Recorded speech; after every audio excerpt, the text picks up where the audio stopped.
Good evening.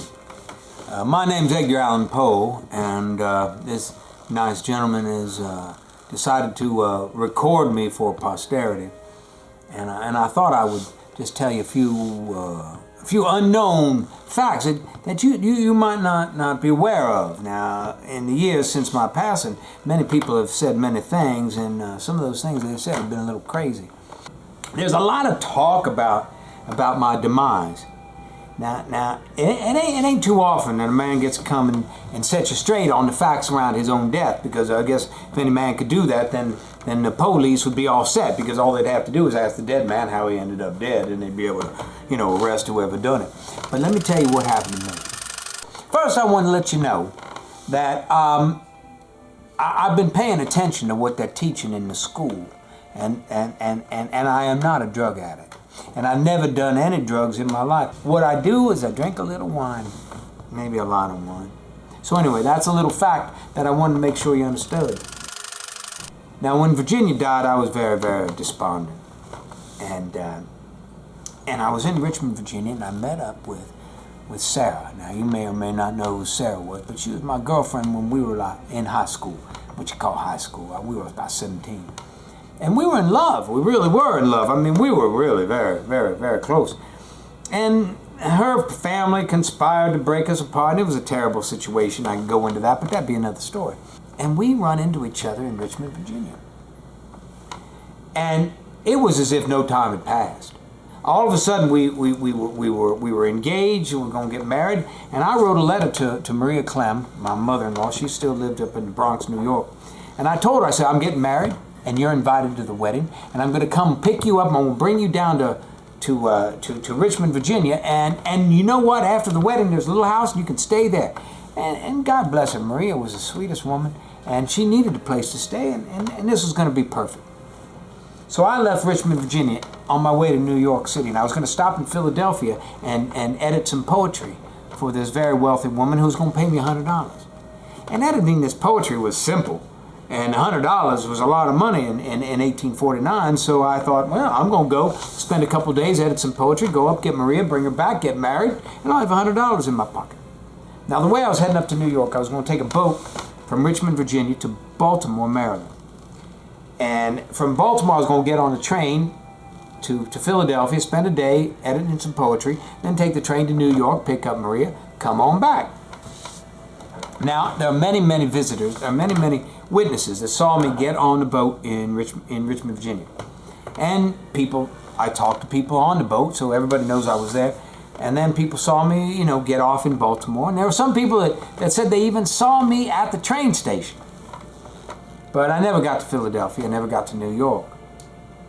I was found a couple days later just lying in the gutter in Baltimore. And I was wearing clothes that did not belong to me, and I was in and out of my mind. I was screaming about a fella named Reynolds, and it looked as if I was frightened about something. Well, I was taken into a local establishment, and they said, now, isn't that writer, Edgar Allan Poe? And they recognized me because I have a very distinctive look, see? And they called my cousin Nelson, and Nelson lived in Baltimore. And Nelson came over and got me, and they took me to the hospital. But 3 days later, I just, I woke up in the middle of the night, and I screamed, God have mercy on my wretched soul. Those were my last words. And I died. I was only 40 years old. Now, there have been a lot of speculation. It was election day in Baltimore that day I was found, and some people think that I was culled, meaning that some hoodlums had kidnapped me and used me as a repeat voter.